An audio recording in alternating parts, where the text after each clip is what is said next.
C'est une véritable histoire d'amour entre un jeune garagiste et une vieille anglaise, une Spitfire qui depuis des années inspire Claude Alleur.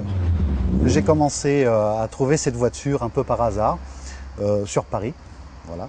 Et j'ai commencé mon aventure dès mon plus jeune âge à réparer les voitures anciennes en complément des voitures récentes. Dans ce garage, ce sont les anciennes qui prennent le plus de place. Mais si cette 203 semble sortir de l'usine, il est parfois difficile de trouver les pièces d'origine, comme sur cette MG 1100 qui n'est plus commercialisée depuis 1968. Trouver les pièces, il faut un réseau. Donc il faut quand même des partenaires, que ce soit en Angleterre ou en France, pour trouver les pièces nécessaires. Il faut aussi les connaissances sur certains systèmes anciens. Car sur la Nationale 7, les voitures anciennes sont encore nombreuses.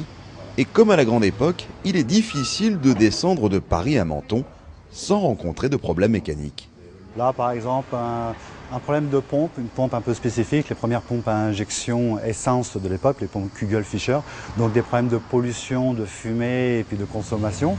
Donc on arrive à trouver les joints, on va régler et on va même essayer la voiture ensemble une fois que le travail a été réalisé.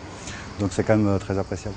Le garage Alleur est l'un des derniers à proposer ce genre de service sur la route nationale 7. Pourtant, il reste de la demande puisqu'ici, chaque jour, on reçoit au moins un appel pour une demande de réparation de voiture ancienne.